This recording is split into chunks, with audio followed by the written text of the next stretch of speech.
All right. Last question, which is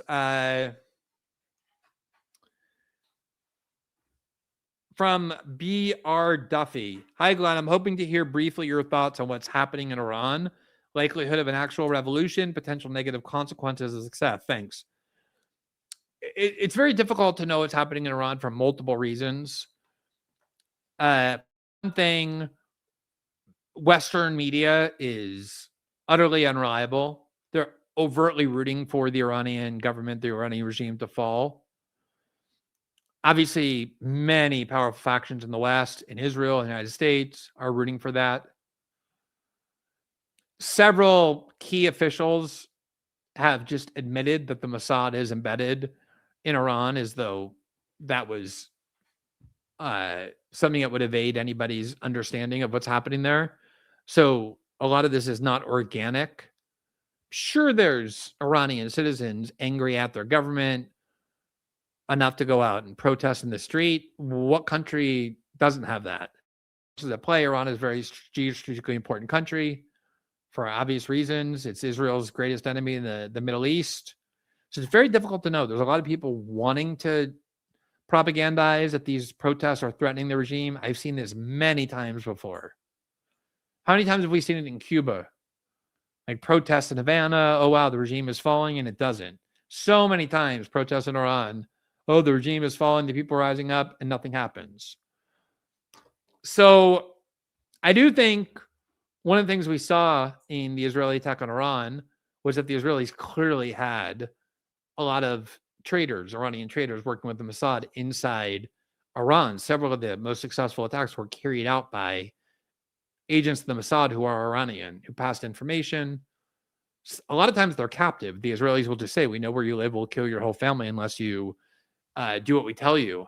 But some of them are susceptible to payments. But the Iranian regime has been around for a long time. It's not a new government. They've been in power now for 47 years. And from the start, major Western powers led by the United States and also Israel have been trying to destabilize that government and remove it from power. Because we had, for decades prior to that, prior to 1979, a U.S. and Israeli puppet who basically did what we want Venezuela to do, which is give us access to their oil, let our American oil companies go in and export their oil, serve Israel the way the Egyptian dictator that we prop up and the Jordanian dictator that we prop up do.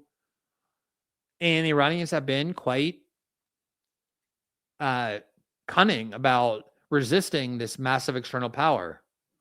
I mean, the Cubans what they've done is a miracle. I mean, they're very close to the United States. They're a small island, and yet it's been a top priority of this gigantic superpower to overthrow their government for literally 65 years. Tried an invasion and it failed. So if a small island like Cuba can do that, Iran is a serious country.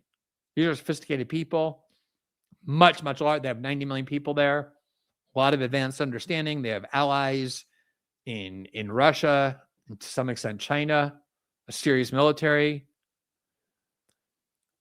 I'm not going to say that I don't think it's possible that the regime will fall. We watched it happen very quickly in Syria. The U.S. government had tried, other governments had tried for more than a decade, and it didn't work, and then suddenly it did. But it's not going to be easy. And if it does happen, the country is going to fall into a kind of instability, which I think is what Israel wants, like what happened in Syria. Just a very dysfunctional rump of a country, little like factions controlling different regions so that they're not a unified country against Israel, posing a counterweight to Israel in the Middle East. I think that's the goal. And I wouldn't put anything past the United States and Israel, either in terms of motive or capability. But I also think the Iranians have been planning for this for decades and are extremely well entrenched. It's not going to be something that's just going to happen easily, I don't think. But we've seen way too many things to write off that possibility as well.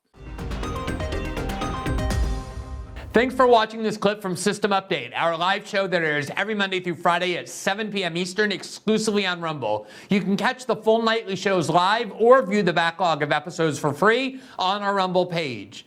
You can also find full episodes the morning after they air across all major podcasting platforms, including Spotify and Apple. All the information you need is linked below. We hope to see you there.